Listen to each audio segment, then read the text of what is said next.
Word of God today 3-ാം മണിക്കൂർ. സംഖ്യാപുസ്തകം 11-ാം അധ്യായം 24 മുതൽ 30 വരെ വാക്യങ്ങൾ. മോശ പുറത്തു ചെന്ന് കർത്താവിൻ്റെ വാക്കുകൾ ജനത്തെ അറിയിച്ചു. അവരുടെ നേതാക്കന്മാരിൽ നിന്ന് 70 പേരെ ഒരുമിച്ച് കൂട്ടി കൂടാരത്തിന് ചുറ്റും നിർത്തി. കർത്താവ് മേഘത്തിൽ ഇറങ്ങി വന്ന് അവരോട് സംസാരിച്ചു.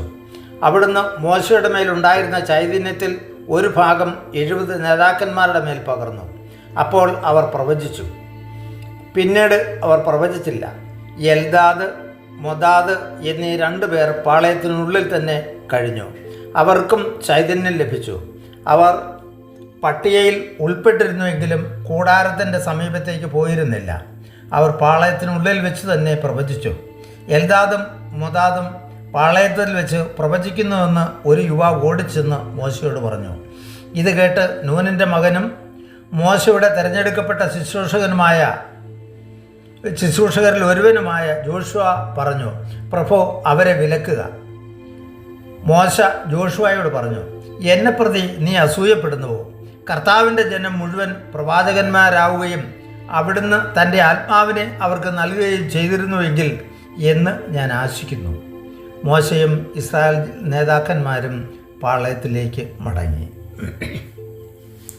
ഈശോയിൽ പ്രിയ സ്നേഹിതരെ, ഇവിടെ മോശയോടൊപ്പം 70 പേരെ കൂടെ തിരഞ്ഞെടുത്ത് അവരെയും ദൈവം ആശീർവദിച്ച് അനുഗ്രഹിച്ച് മോശയുടെ കൂടെ ശുശ്രൂഷയ്ക്കായിട്ട് ഒരുക്കുകയാണ്.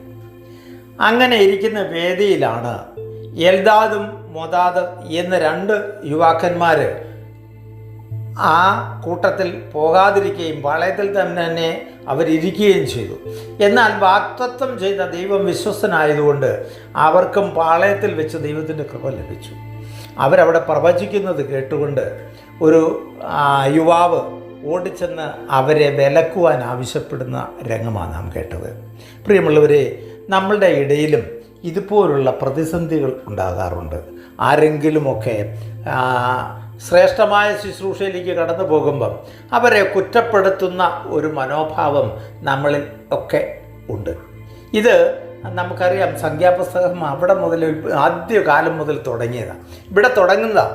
അത് പിന്നെ തുടർന്ന് ഇങ്ങോട്ട് ഇന്ന് വരെയും നമ്മുടെ സഭയിൽ നിലനിൽക്കുന്നു എന്നുള്ളതാണ് ഒരു യാഥാർത്ഥ്യം.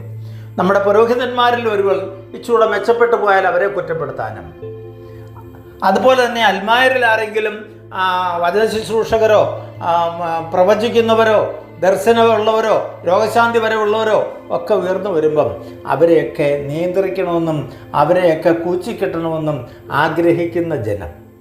ഞാൻ പറഞ്ഞു, ഇതൊക്കെ അസൂയയുടെ ബാക്കിപത്രമാണ്. ഇവിടെ നമുക്ക് കൃത്യമായിട്ടും അപ്പസ്തോല പ്രവർത്തനം 5-ാം അധ്യായത്തിലെ അപ്പസ്തോലന്മാരെ നിയന്ത്രിക്കാനും അവരെ കാരാഗ്രഹത്തിൽ അടയ്ക്കാനും ഒക്കെ ആഗ്രഹിച്ച് ജനം കൂടിയപ്പം ഗമാലിയേൽ എന്ന് പറയുന്ന ദൈവത്തിൻ്റെ അഭിഷിക്തൻ അല്ലെങ്കിൽ അന്നത്തെ പുരോഹിത ശ്രേഷ്ഠൻ അവരോട് പറയുന്ന വാക്കുകൾ നമുക്കിവിടെ കേൾക്കാം. അപ്പസ്തോല പ്രവർത്തനം 38-ാം അധ്യായത്തിൽ അവരുടെ ഈ കൃപയൊക്കെ ദൈവത്തിൽ നിന്നല്ലെങ്കിൽ താനേ നിന്നുകൊള്ളും. അതിൻ്റെ പുറകിൽ നിങ്ങൾ പോകണ്ട. എന്നാൽ ദൈവത്തിൽ നിന്നാണെങ്കിൽ അവരെ നിയന്ത്രിക്കാനും ഒതുക്കി നിർത്താനും നിങ്ങൾക്കാവില്ല. പ്രിയമുള്ളവരെ, ഇതൊക്കെ നമ്മുടെയും ചിന്തകളിൽ ഉണ്ടാകുന്നത് നല്ലതാണ്. ആരാണ് ദൈവം അനുവദിച്ച് വിട്ടിരിക്കുന്നത് നമുക്കറിയില്ല. അറിയാതെ കാണുന്നവരെ എല്ലാം കാടടച്ച് വെടിവെക്കുന്ന ഒരവസ്ഥയിൽ നിന്ന് മാറാനും ദൈവകോപം നമുക്ക് അനാവശ്യമായിട്ട് നമ്മളിൽ ദൈവത്തിൻ്റെ അതൃപ്തി കടന്നു വരാനും ഇടയാകാതിരിക്കാൻ നമുക്ക് ശ്രദ്ധിക്കാം. നമ്മളെ കൊണ്ടാവും വിധം ദൈവത്തിൻ്റെ ശുശ്രൂഷയിൽ വ്യാപരിക്കുക. ഈ ചെറുത് മുതൽ വലുത് വരെയുള്ള എല്ലാ ശുശ്രൂഷകളെയും ദൈവം നമുക്കൊക്കെ ആയിട്ട് വിഭജിച്ച് തന്നിട്ടുണ്ട്. നമുക്ക് ഓരോരുത്തർക്കും തന്നിരിക്കുന്ന കഴിവനുസരിച്ച് ദൈവ ശുശ്രൂഷയിൽ വ്യാപരിക്കുവാനും അങ്ങനെ ദൈവരാജ്യത്തിൻ്റെ മഹത്വം ലോകത്തിൽ എത്തിച്ചു കൊടുക്കുവാനും വിളിക്കപ്പെട്ട നമ്മൾ അതിലേർപ്പെടാതിരിക്കുകയും ഏർപ്പെടുന്നവരെ വിലക്കുകയും ചെയ്യുന്ന അസൂയയുടെ മനോഭാവത്തിൽ നിന്ന് മാറി നിന്ന് നമുക്കും ശുശ്രൂഷകരാകാൻ ഉള്ള വിളിയുണ്ടെന്നും അതനുസരിച്ച് ദൈവവേല ചെയ്യാൻ എന്നെക്കൊണ്ടാവുന്നത് ചെയ്യാൻ ഞാൻ തയ്യാറാകുകയും ചെയ്യാൻ ഈ നോമ്പുകാലം നമ്മളെ ബോധ്യപ്പെടുത്തുകയാണ്. നമുക്ക് ആ വലിയ ദൗത്യത്തിലേക്ക് ഇറങ്ങിത്തിരിക്കാൻ ദൈവത്തിൻ്റെ പരിശുദ്ധാത്മാവ് നമ്മളെ സഹായിക്കട്ടെ. പിതാവിൻ്റെയും പുത്രൻ്റെയും പരിശുദ്ധാത്മാവിൻ്റെയും നാമത്തിൽ ആമേൻ.